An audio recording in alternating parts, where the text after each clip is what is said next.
Prince Andrew, you really do have to wonder what direction do you go down next. But this time around, according to an excellent source, Prince Andrew truly believes that the predicament that he's in, or at least an element of it now, is all down to the BBC.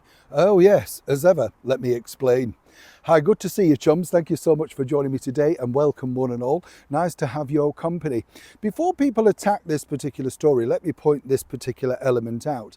You know, the BBC does have a track record. Let's not forget how abysmally their reporter Martin Bashir treated the late and beautiful Princess Diana. The lying, the cheating, the skullduggery, and do not forget that the BBC covered all of that up.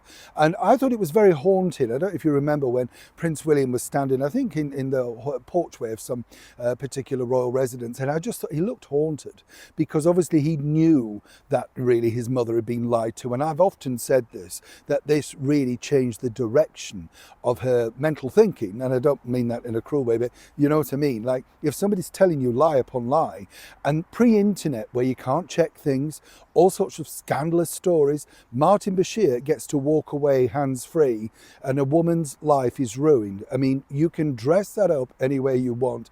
I believe he ruined Princess Diana's life through the lies and deceit, and that's never really been made accountable for. And the BBC, I believe, have never come clean about the background. Now, on the second part of this, I'm not defending anything that Prince Andrew has done or alleged to have done with, of course, the Epstein case. That's up for him to personally deal with. But as many of you know, the biggest bombshell that came from that whole association was, in my opinion, the very much ill-advised interview with BBC Newsnight.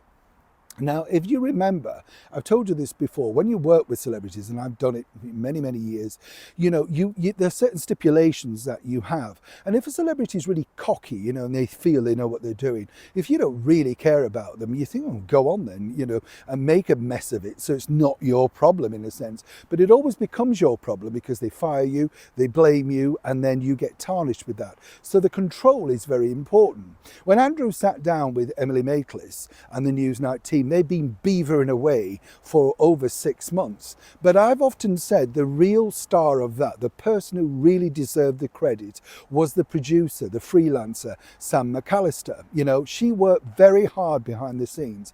Emily Maitlis was just the blonde figurehead that nodded, wore lots of mascara, and trained herself to look into camera with cutaways. And, you know, they literally had gone through every question like a media training sketch. There was no two ways that Emily didn't know what she was doing when she was looking up, you know, and the questions and everything.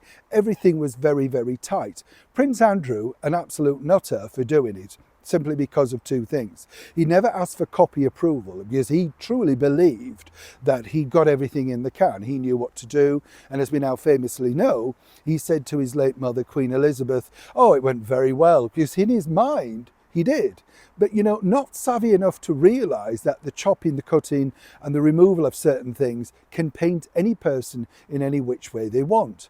Now, according to an excellent source, and I always have to say this, but allegedly, Prince Andrew finally is now requesting the cans back from the BBC. And this, sorry, the cans, the film, right? So it's a terminology we use, but the film.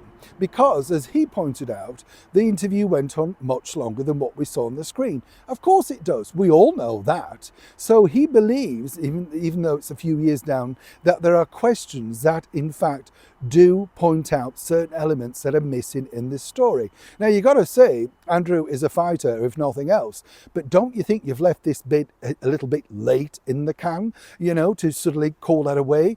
The idea really that you didn't want to know what they were putting out, that you didn't get copy approval before that. You know, I believe that Emily Maitlis, when they were walking down the splendour of Buckingham Palace and setting up the interview and all of that sort of stuff, I think he thought that she might be beguiled. Emily, as you know, is a difficult character. I've known her on and off for many years.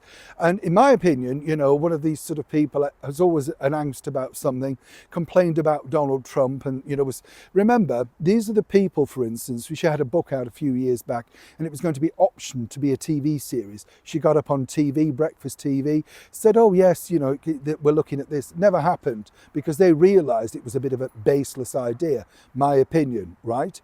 But back to Andrew, why has he requested these particular cans now? Well, because he wants to go through it and see which bits they left out and par it up with what they did do. According to a source, the BBC are reluctant to return those until there's a formal request. Well, what do you need? I mean, he's asked, you know. And this is the problem, what I said about taking sides. I'm not, but that's been the problem with the BBC. The BBC literally skewered Princess Diana. Given the debacle that they've recently had with broadcasters speaking out about British Prime Ministers and, of course, the disgraced presenter, should I say, Hugh Edwards, right? All of those things, you would think they might think, you know what, we better just comply. At the point of recording this video, the situation is this, that they've put a request in, and Andrew believes that by going through his answers to certain questions, and he doesn't remember, he doesn't even have a full script of this. I mean, you have to go and say, you know, really how, I don't want to be unkind, but you know what I mean? Why wouldn't you ask for all of this? This is a bombshell interview. They've been pushing you to do this for months on end, and suddenly only now you think you're going to request the BBC? Well, that's where we're now at. Now, only the production team know what's inside that. And what I would suggest also is that's still very precarious, because somebody could chop that out and just present you with the video that they want you to see. So in my opinion, whether Andrew thinks the BBC can actually save him, I would say until you've got the original video 5 years ago, or whatever it is now, really you've got no hope. But again, a great shot for trying, do you not think? Neil Shawn, Kensington, London.